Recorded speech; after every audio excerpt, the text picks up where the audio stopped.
sky, 'cause you're a sky full of stars. 'Cause you light up the path.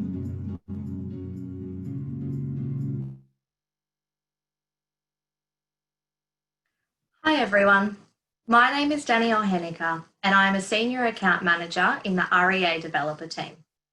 I'm really excited to be your host today for the 2020 Developer Insight Series, The World of Builder. It's been a tumultuous 12 months in the property market. Last year, we dealt with uncertainty surrounding and following the federal election, and just when we turned a corner, we felt the full impact of COVID-19. It has been a difficult few months, but there are a number of positive signs in market, in particular, the new stimulus package announced by the government in the last couple of days, and we should see the positive flow-on effects from that very soon. One of the questions that we get asked the most at REA is around our audience data, and more recently, how our audience has been affected due to COVID, which I will touch on in this presentation. Just share my screen with you all.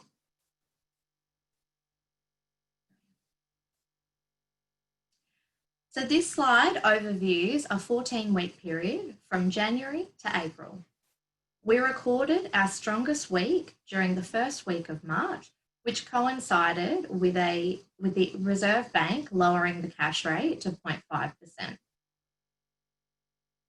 We started to see declines around mid-March, which correlated with when the government restrictions being announced when COVID was escalating.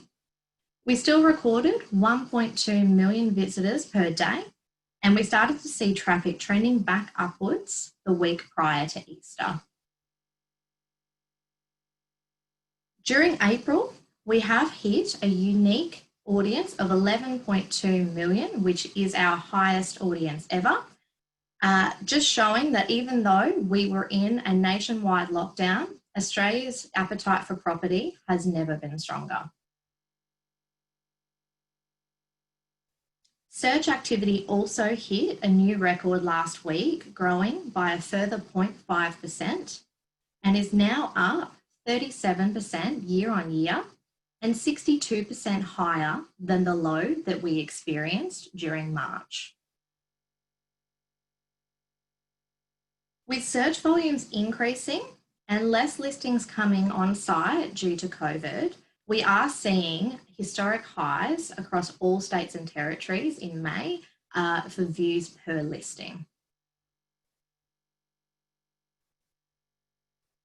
Year on year, search activity is higher across all states and territories in Australia, but in particular, the ACT has recorded the largest change with nearly double the volume of searches.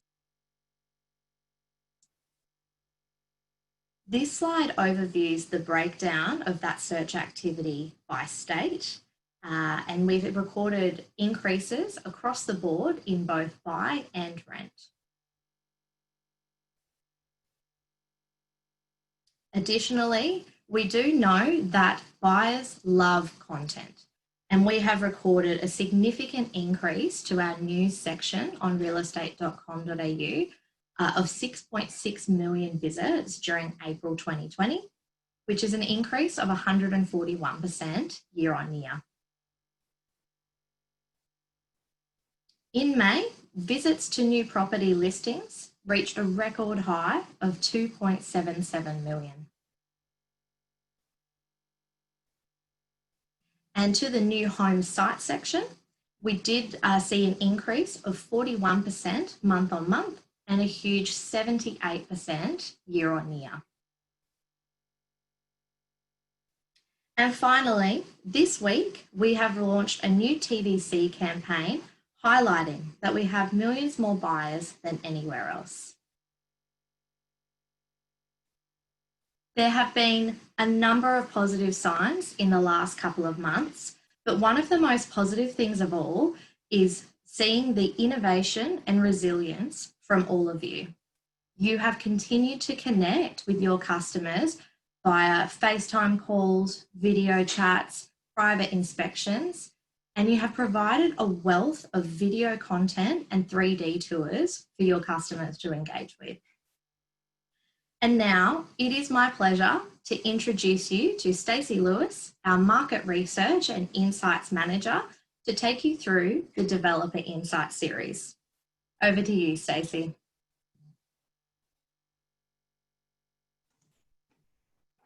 Hi everyone, thank you Danielle. So as Danielle mentioned, my name is Stacey. I'm a Market Research and Insights Manager here at realestate.com.au, and my role here really is to understand new home buyers. So what motivates them, understanding who they are and how they move through their journey as well, and how we can use that information to better inform what we do internally here. So you'll hear from Jade a little bit later on about how we use some of that data, but also of course for you, our customers, to help inform marketing and sales strategies as well.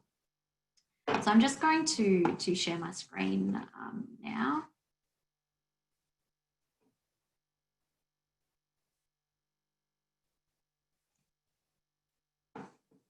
Great. Sorry, bear with me.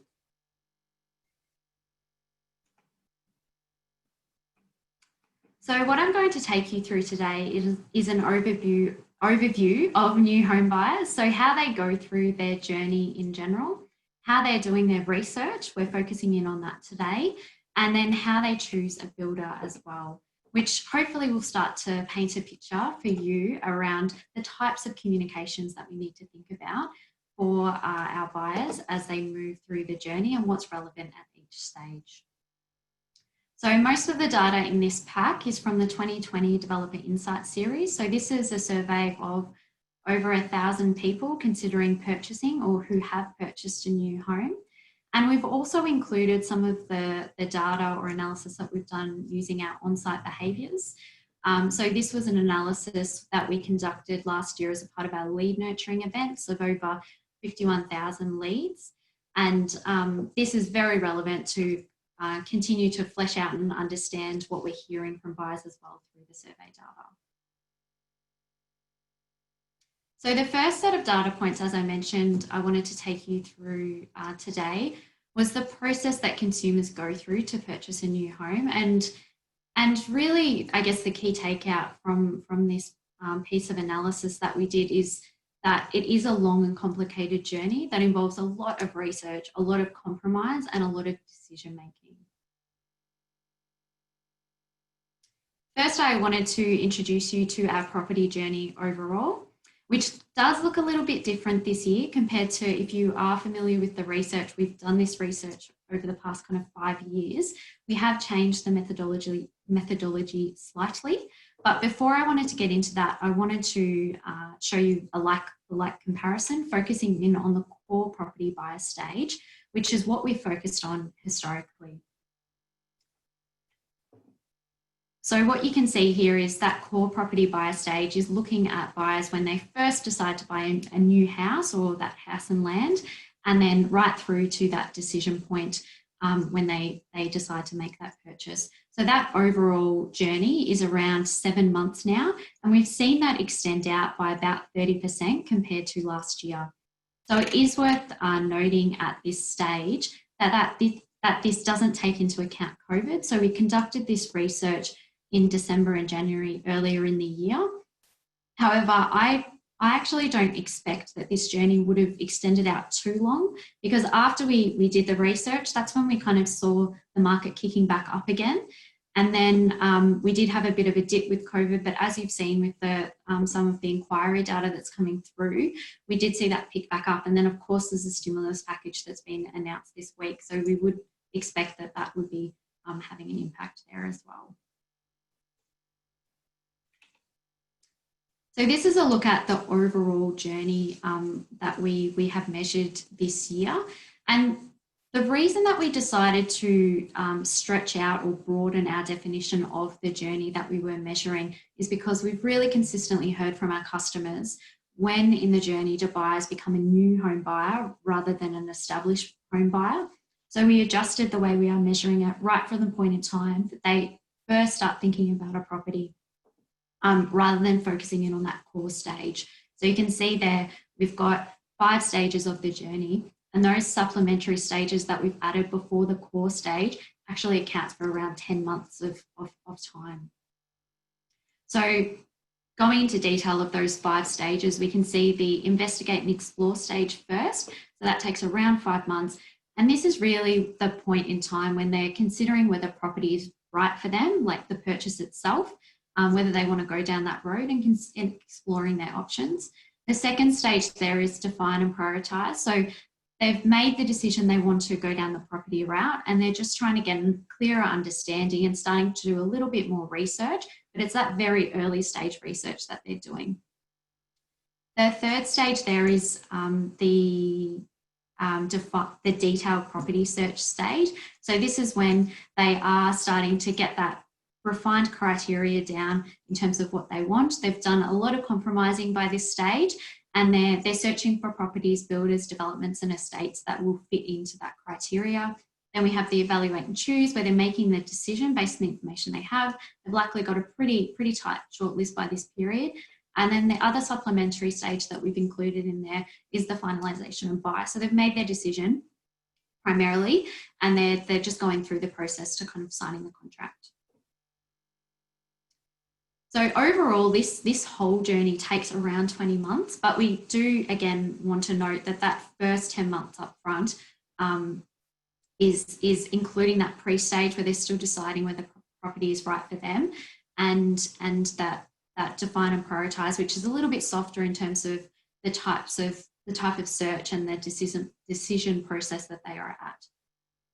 So now I'm going to take you into a little bit more detail about the journey, and particularly focusing on those earlier stages, because we want to understand what they look like in terms of our on-site behaviours, what types of property they are considering, and whether these stages do matter to you as marketers and salespeople. Should we be caring about this, and what can we do to support people as they move through these stages?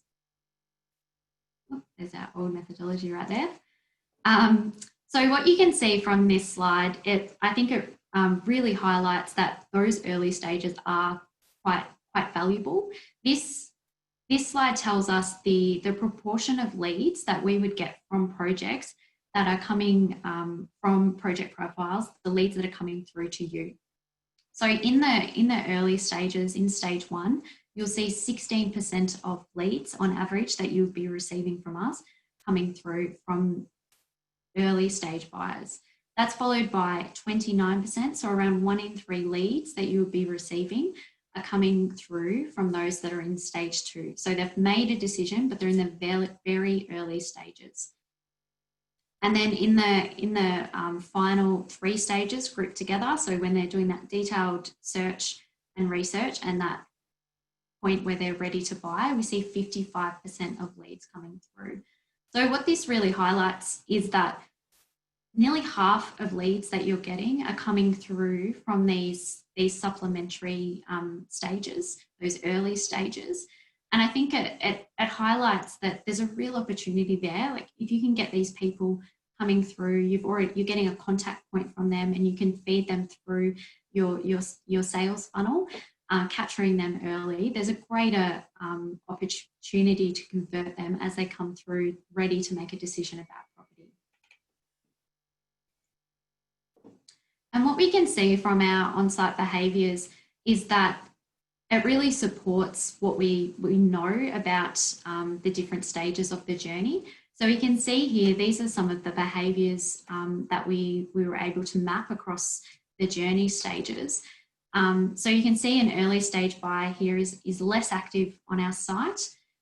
They tend to have a more superficial skim of projects and listings, as well as the locations that they are looking at themselves.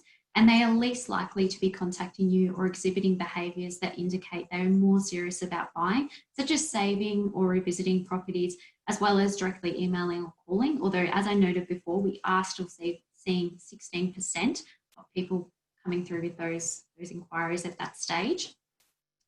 As they get more serious, you can see moving into the define and prioritise stage, they do pick up in terms of their search activity on our site. We see increased attention in relation to profiles or listings if they're looking at them as well, and looking at a little bit more detail in location as well as the listing itself. They'll be going through it in a lot more detail.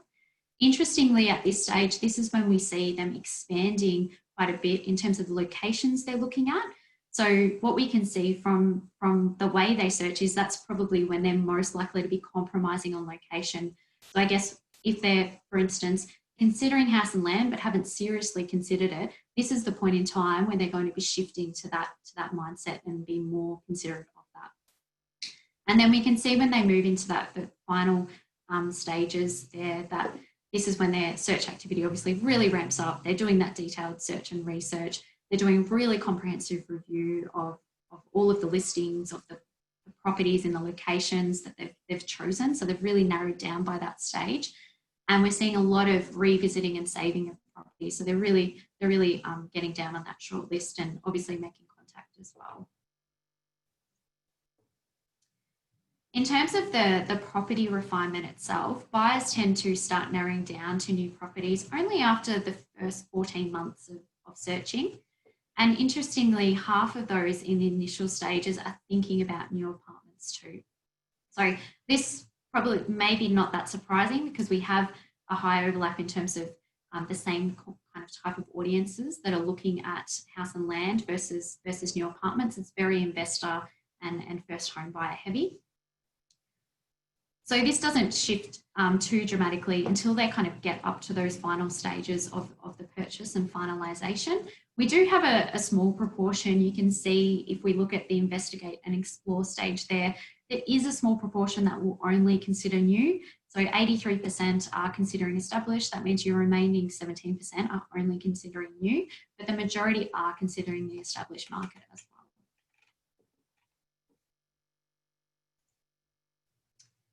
In terms of aspects external to that actual property, so more focusing on their mindset and the process that they have to go through, we can see that also the emotional and decision-making process that buyers go through changes as they move through the journey too. So if you had watched or you were able to attend our Prop 20 events, you would be familiar with this. But you can see that property is a fundamentally positive experience, but it does have that negativity that buyers have to wade through, I guess. So 76% of people said they were excited. We saw high levels of optimism, high levels of people feeling hopeful, but we saw almost half feeling overwhelmed by the process and anxious, and then nearly 1 in 3 that were confused as well. And this negativity, what we found when we asked people, and open-ended, we didn't prompt them with any suggestions, that negativity is largely driven by uncertainty. So you can see on the right, financial uncertainty, lack of confidence in their decision-making, and just really that process complexity as well, just navigating that. And this is some comments that we received from some of our, from the survey results. So you can see people talking about property market ups and downs worry me. Prices seem to be over the top at times. I worry about affording payments, even though I have a great deposit. If it's a new build, is the builder reputable? Will they be reliable at all stages of the build? I've heard bad stories about how long it takes and how poor the quality is. It's hard to find out about the information you need and to know if you're making the right decision or not. It's very overwhelming trying to figure out everything, especially as I'm still young and everything tends to be quite expensive. So a lot of uncertainty throughout the process for our buyers. And we do also see with the emotions that people are experiencing as they go through the journey, these tend to change as well. So you can see on the left here, we have a map of positive emotions as they go through the journey stages. And then on the right there, you can see the negative emotions. So the positive emotions remain relatively steady through stages 1 to 4, with the exception of confidence, which tends to grow as they move through, as they become more informed. And excitement starting to increase when buyers are starting to refine down and ready to purchase. Positivity, particularly optimism and happiness, spike once buyers are finalising the sale as well, which makes sense. They've kind of got through the hard part. And then on the other side of that, in terms of the negativity that people are feeling, confusion does tend to decrease over time, whereas feeling of overwhelm starts high. It dips once people become more informed and they're going through that research process, but then it does pick back up again once they are looking to finalise the purchase. And this does make complete sense because they've kind of got through one hurdle, which is figuring out what property they want. And then there's a whole host of other things that they need to be thinking about once they've made that decision and go through that finalisation process. And similarly, while anxiety drops off in the detailed research stage, so stage 3, it does spike again around the time of making a decision of property. So again, if you refer back to my previous slide, that's that, they want to make sure they've made the right decision. They want to bought at the right time. They want to make sure they've chosen the right builder. So they're kind of looking for that reassurance. They don't want to, I guess, put a foot wrong. And as a result of that negativity and those emotions that people are feeling, we see buyers seeking information to combat these main pain points and emotions. So here you can see a map of some of the key categories that we ask people about when they're seeking information: market and price information, tips and advice, design advice and inspiration, local area information, and financial related information as well. And typically we see they're seeking more market and financial related information early, and that tends to decrease as they move through the journey. Similarly for tips and advice, information they're seeking about design and I guess the latter stage decisions of their property, that tends to ramp up. What is interesting about this is that the evaluation and choice point, at the point where they are making a decision about a property, they're less focused on those surrounding factors. So they're ignoring local area information. They've probably already made that decision about where they want to live. We saw that in the behavioural data. They don't want to talk about the market at that point. They want to focus on the property and make sure that choice is right. And then they kind of bounce back and recheck that they've made the right decision there. I'll just go through this quickly, but we did do analysis on our on-site behaviours in terms of the type of content that people are engaging with as well by the different segments. So you can see here in the rows across this table, the types of categories of information there that people are engaging with. This is for first home buyers. So what content relating to what people would like to buy, how to go about it, property news and insights, getting an edge on the market. So, there's like suburbs that people haven't seen or things like that. We have content on sometimes. Investment related content, and then money or finance related content. And what we can see here from our first home buyers is they've really heavy engagement early. So they're building their information kind of hub and their knowledge really early on in the process. And that tends to stagger off, and they really focus in on specific things. They stay engaged with the how to go about things all the way through, although the content does change based on what they're dealing with at that time. But they're also consistently engaging with investor and financial related content as well.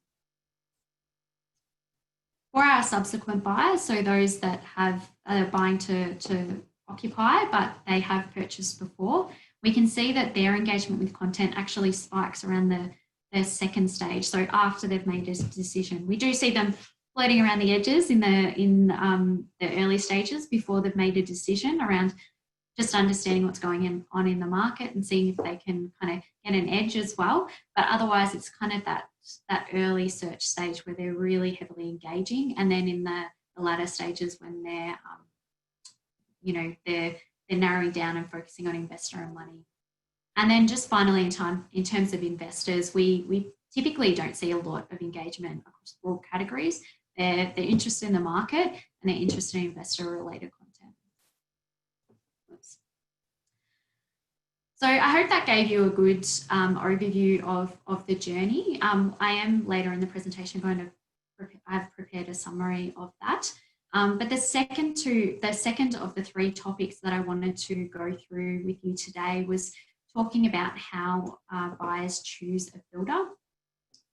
And This was, again, presented in the Prop 20 presentations. If you've had a chance to get on the Prop 20 Hub, or you were able to come to the actual events, even though we had to cancel most of them. But really the key takeout for us here was that having a strong brand means demonstrating quality.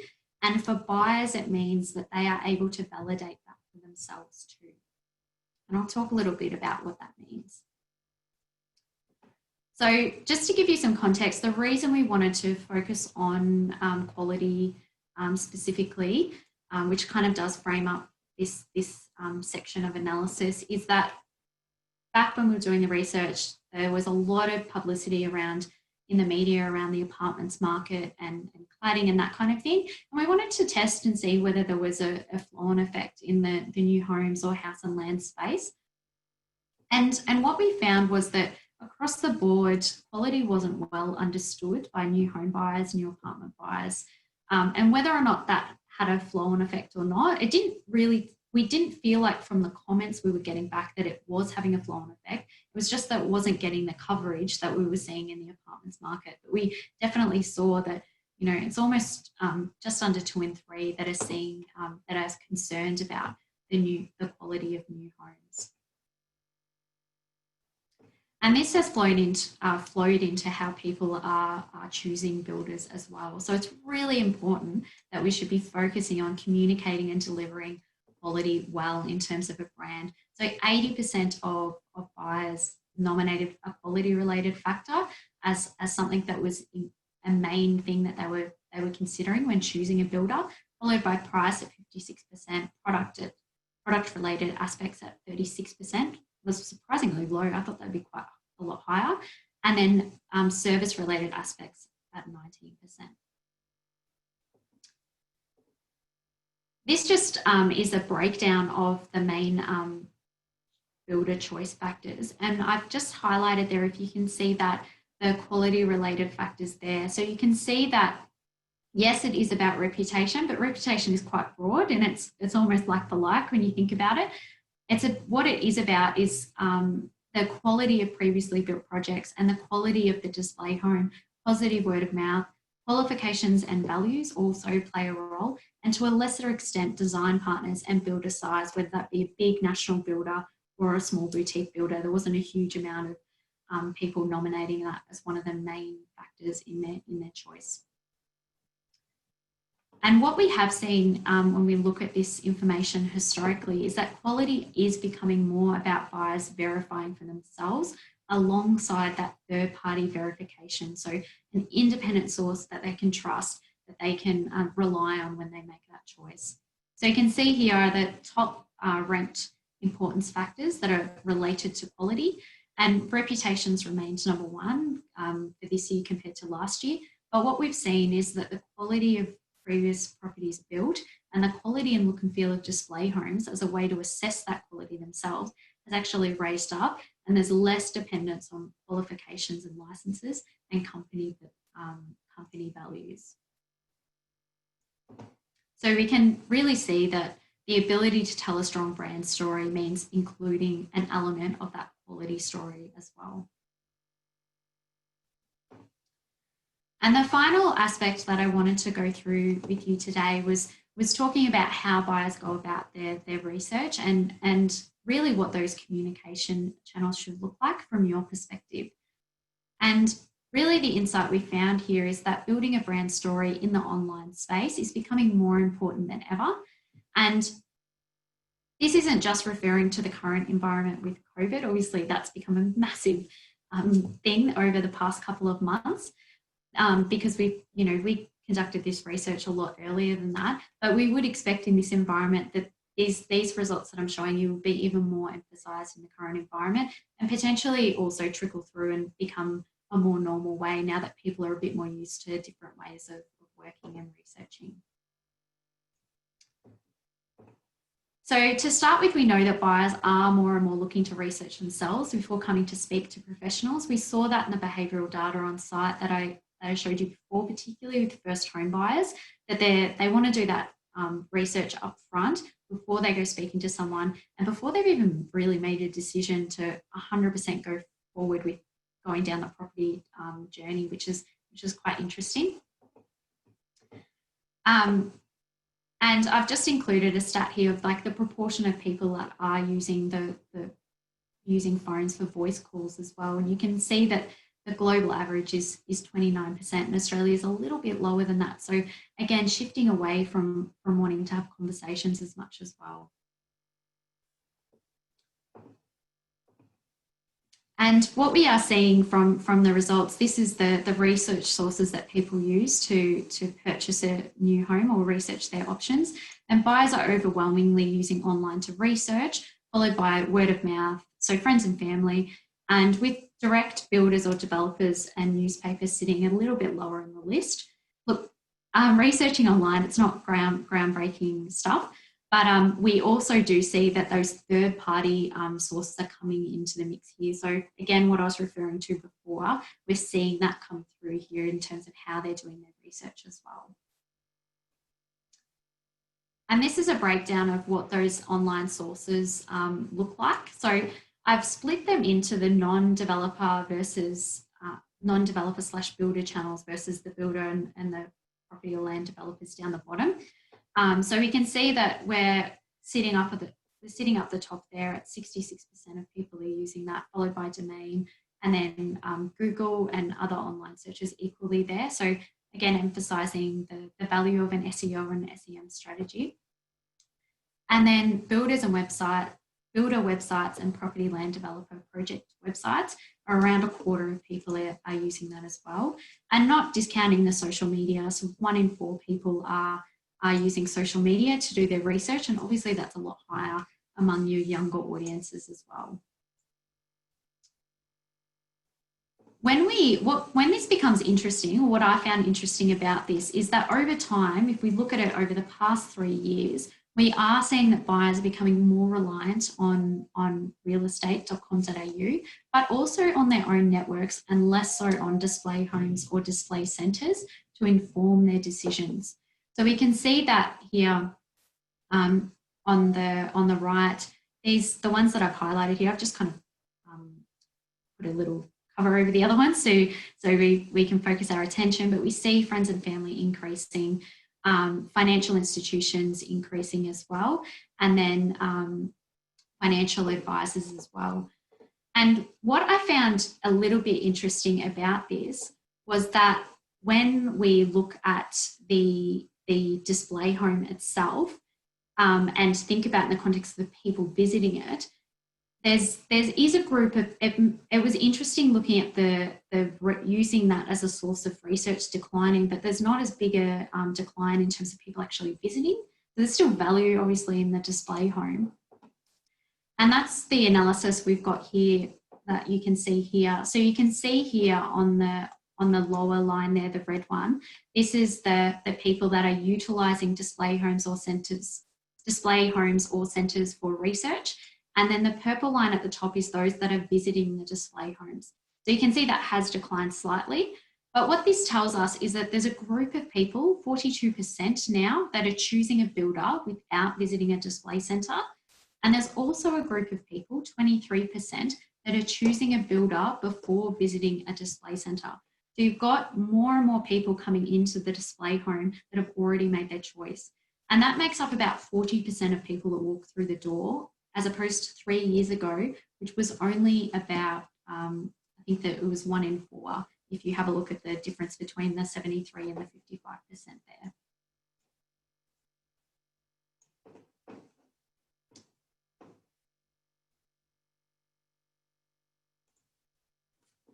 So just to finish up there, I just wanted to, as I mentioned, I've just provided a summary of the journey. I won't go through this in detail now, but you can see this includes the key information needs, property consideration and behaviours at each stage of the journey.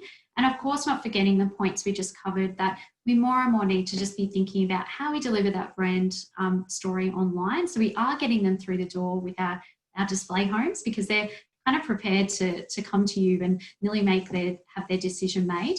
And also keeping in mind the delivery of the builder quality story in how you do your communications. So thank you very much for your time today. I'll now hand over to Danielle and she'll direct you through the rest of the webinar. Thanks, Stacey. That data is incredibly valuable, and I know so many of us look forward to this presentation every year. We're also excited to let you know that this is going to be part of a larger Developer Insight series that we'll be launching very soon. We'll be doing a deep dive into the research, and we can't wait to share it with you all. Now, I want to introduce our final presenter today, Jade Dignam, our Senior Product Manager, who will be taking you through some of the incredible work our product team have been completing on our builder products. Over to you, Jade. Thanks so much, Danny. I will just share my screen with you all.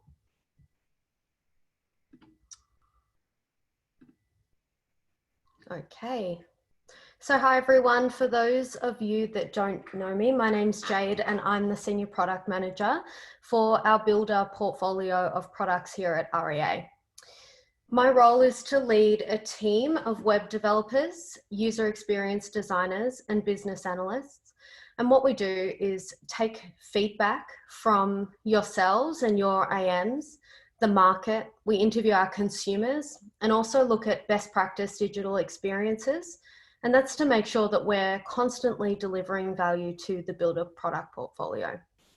What I find really interesting about my role is working through decision-making, supporting a two-sided marketplace. So how do we best support you and your businesses, as well as the property seeker who's using realestate.com.au? So what I'd love for you to walk away from remembering today is, as Stacey said, 57% of consumers who are considering building are concerned for the quality of their new build. And really your digital presence needs to give them confidence through that research process and really reflect your unique offering around quality and differentiate yourself from your competitors. As Stacey said, the build journey is long for our consumers, and ultimately we've been working on products that will help those consumers digitally navigate and research and ultimately choose to build their new home with you. So at the start of what's been a year's worth of work, we developed a strategy and that was built off quite a few factors. Primarily those factors were that the market was forecast to be stable in house and land projects when we compared those to the stability of apartment projects. As Stacey said, we know that branding is turning more and more digital, and we'd forecast a decline in TV and radio. We know that you have a need for accountable ROI in your digital products, and all of that was complemented by that really long and convoluted consumer journey. So I'm excited to take you through a year of features and product deliveries that we've done. And along the way, I'll share insights about how consumers are interacting with those features and products, and ultimately what that means for you. So first and foremost, we needed a destination, and that really was a destination for those consumers who are really starting out their journey and helping them to answer those questions like, who builds in my area? What brands am I familiar with? And then on the flip side, what brands am I not familiar with?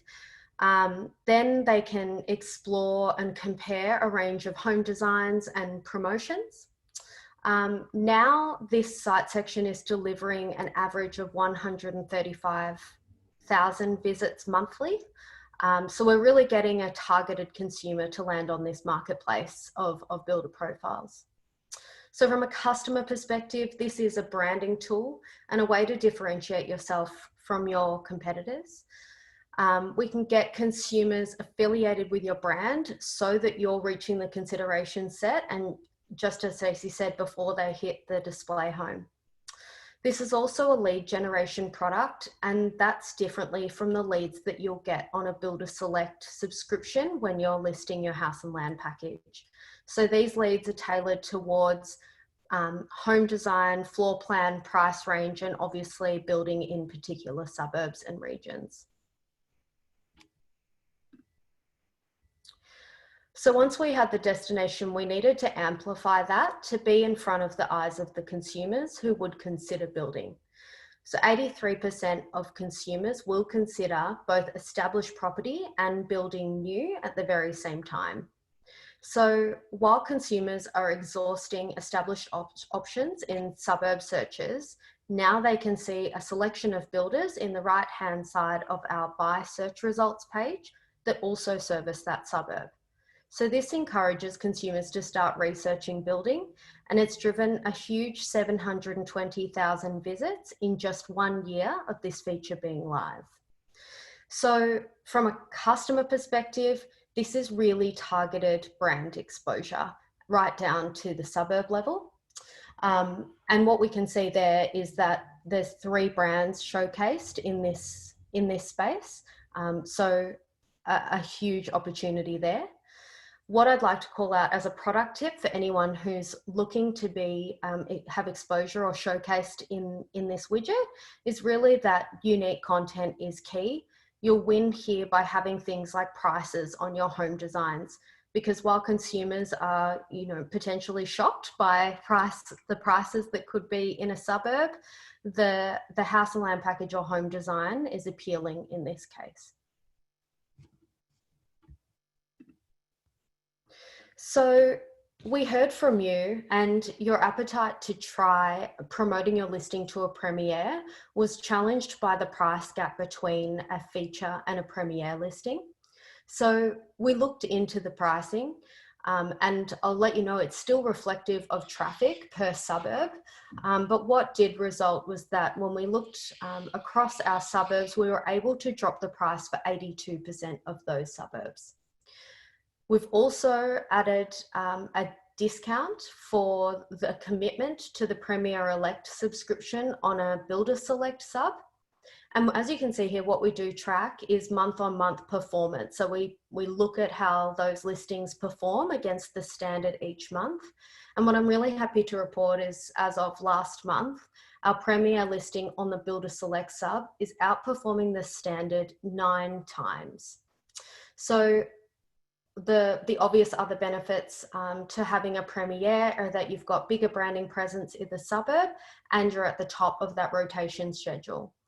So from my perspective, from a product tip, I would say make sure that you know your suburbs, speak to your AMs when you're selecting what listings to promote, to make sure that you're really on page number 1. And then again, down to unique content. Don't copy and paste your descriptions across different platforms. Make sure that you've got unique content on there and really contextual to where the consumer will be in their journey. We heard from you again, and there was some pointed feedback around tired and outdated ad units. So what we did was we ran a lot of A/B tests. So that's exposing different percentages of our consumers to different designs so that we could optimize for the best click-through rate on these designs. So these, when we did deploy them in August, they're now running across single tile, carousel, and video. Now, as you can see, the ads are a lot more contextual now, and they actually look like they're part of the site experience. So we've been really happy to report an increased click-through rate since we released this. Then a brand new product for you. So that's our Audience Maximizer product for builders. So this was launched in February.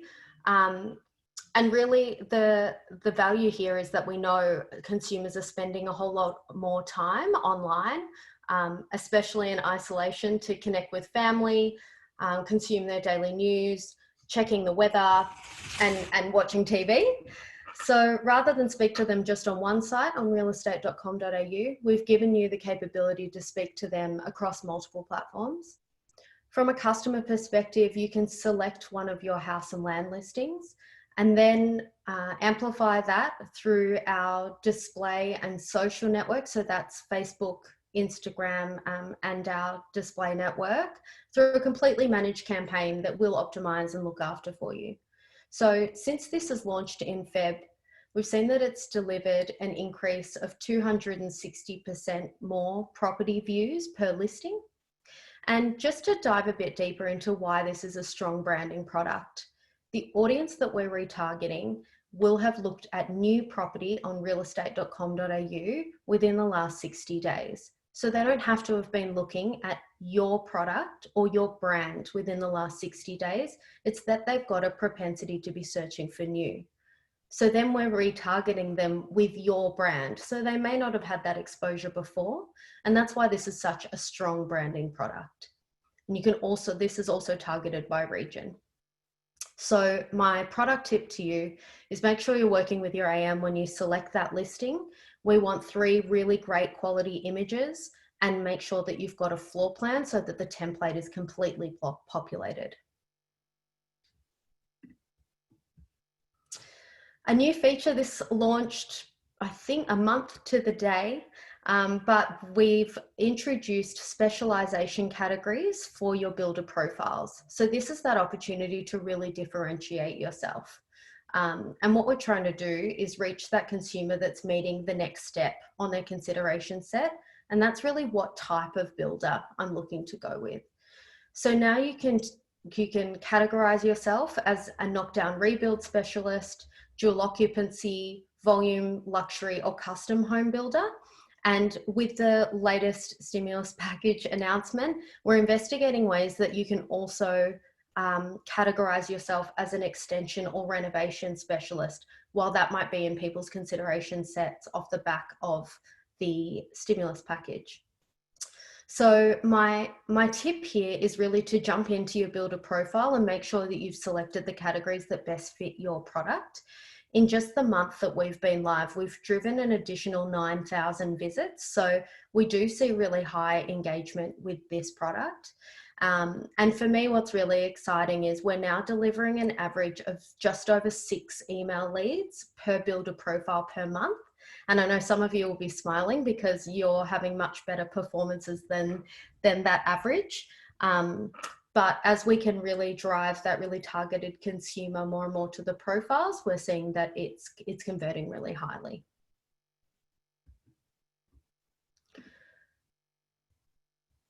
So coming soon from me, and please do reach out to your AM if you're interested. But we know from a consumer perspective that video and digital video advertising grows year on year. It's the fastest growing digital advertising segment in Australia and the preferred channel of Australians. So we also know that the video landscape is becoming more and more complicated because of the increased number of content creation sources, delivery and consumption channels. So what we've done is made it really easy to be able to amplify and drive more video views to a really targeted audience. So both on realestate.com.au and off our network, retargeting our audience. So that further brand exposure and awareness is completely managed by us so that we're optimizing for views of your video. So in turn, that extends the size of your reach and increases the chances of meeting that consideration set for your consumer. And that's a targeted product as well. So as I said, this should be coming soon in the next few weeks, but please do reach out to your AM to discuss the opportunity to purchase. Last slide from me is really just a look back on the year. So it's a view of our home design site section, audience and home builder site section, which you can see with the blue line is our audience. And I think that really supports Danielle's introduction about a turbulent year. But what you can see, the dotted lines are our product releases that we've done throughout the year.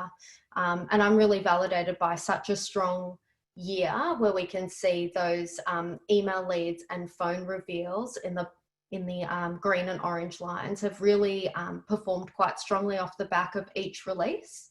I guess what's a really interesting insight is that as of March, we've seen email leads have overtaken phone leads being the primary source of our leads, and we're actually delivering the most email leads that we ever have before on our Builder Select product. So thank you for having me today. I'll pass back over to Danielle. Thanks, Jade. You and our product team have done an incredible amount of work in the builder space over the last 12 months. We also have some special offers which we will be releasing to market shortly. So please do get in touch with your account manager if you're looking to boost your campaign in the next month or in the new financial year. And now we are very close to time, but we did ask you to submit some questions during the registration for this webinar. So the first question is for you, Stacey. Do you see turnkey or ready-built product being more effective than house and land in this market? Thanks, Danielle. Yes, I can field that one. So the research tells us that people are equally likely to consider off the plan versus a new built or turnkey solution. However, I would say, given the announcement this week, or the official announcement this morning, I would say that we're definitely swaying towards the house and land segment. So would not recommend kind of swaying towards the turnkey or ready built product at this time. Great, thanks, Stacey. The next question we have is, what are our suggestions for regional builders to present value and generate interest in areas which normally would focus on investment or holiday homes? So that's something that I can talk through. So we do have products such as our native ads or display ad assets, which can be targeted to specific suburbs and specific regions. And in order to talk about your brand and build awareness, we do have content available as well. So we do see a number of our customers building their brand story and talking about their unique selling point. So I would encourage you to talk to your account manager who can pull together a more detailed strategy to help you target those specific areas. Our next question is for Jade. So with COVID, have we seen any shift towards people who are looking at new homes more than existing? Thanks, Tony. Yeah, we have last month we had our record audience, as you opened with, which was really exciting.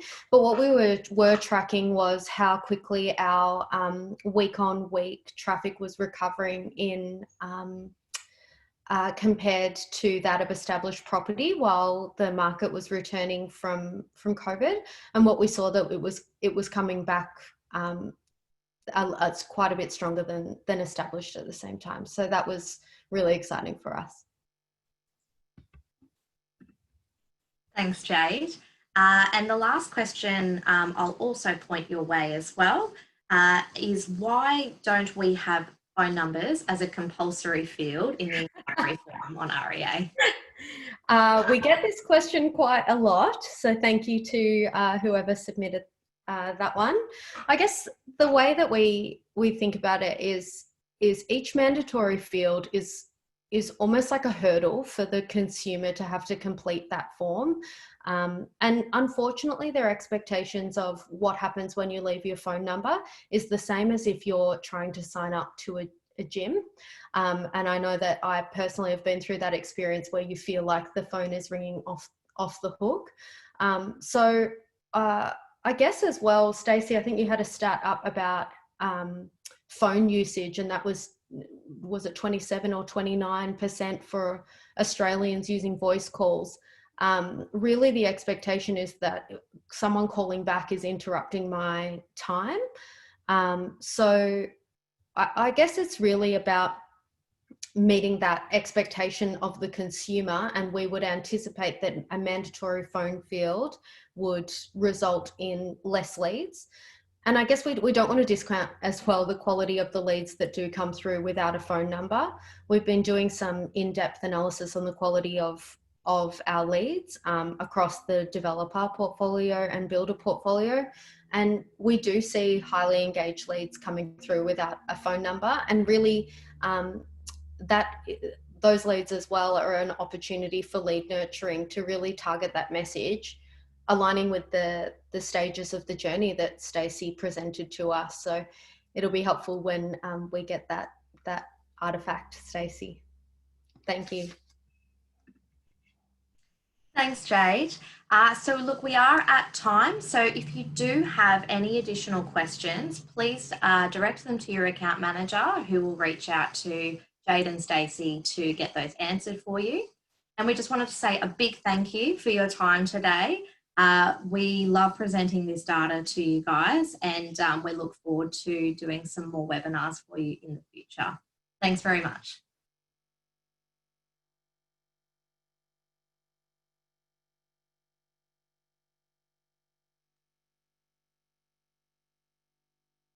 Ooh.